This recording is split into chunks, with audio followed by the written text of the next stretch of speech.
In the bustling town of Abbeyford lived a ginger tabby named Whiskers. He was adored by the community, often seen lounging around Rosie's cafe, where patrons would feed him little treats of smoked salmon. Whiskers was the kind of cat with an old soul. His emerald eyes seemed to carry secrets untold, as though he had seen centuries pass by. Rosie, the owner of the cafe, had a special bond with Whiskers. Though not officially hers, Whiskers seemed to have claimed her as family.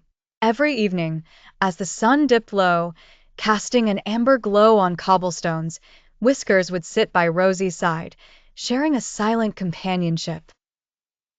One summer evening, mysteriously, Whiskers did not show up at the cafe.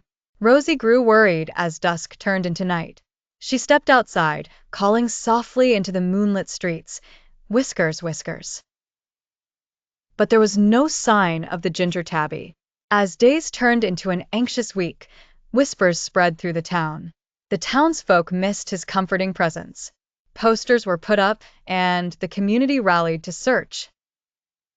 Each corner of Abbeyford echoed with stories and sightings of Whiskers, heartfelt attempts to bring him back to his chosen home. Unknown to them, Whiskers was on an unexpected journey. A delivery truck, the temptation of fresh fish too great, had become his accidental vessel. The cat traveled miles away to the countryside, welcomed by a kind elderly couple who noticed him in their garden.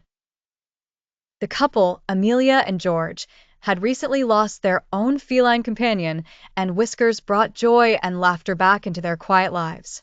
Yet, in his heart, Whiskers missed Abbeyford and Rosie.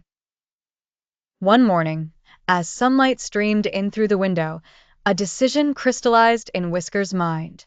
He meowed persistently, compelling George to open the door. With a wistful glance back, Whiskers embarked on his journey. The journey was not easy, encompassed by encounters with curious hedgehogs and a night spent under starlit skies. Determined, he navigated roads and fields, his spirit driven by the bond that pulled him back to Abbeyford. Finally, one evening, as Rosie sat on the cafe steps, her heart carrying the weight of absence, a familiar ginger silhouette appeared. Whiskers trotted towards her, tail high, a rhythm of unwavering allegiance and love. Their reunion was watched by the townsfolk, who paused in joyful relief, and Abbeyford felt whole again. Whiskers remained the town's darling, his eyes now holding new stories of adventure. His heart only grew more connected to the warm heartbeats of home. The mysterious journey became another cherished tale, often recounted with smiles and the rustling of cafe leaves. Starry-eyed patrons listened, knowing Whiskers was as much a part of Abbeyford as the winding streets themselves.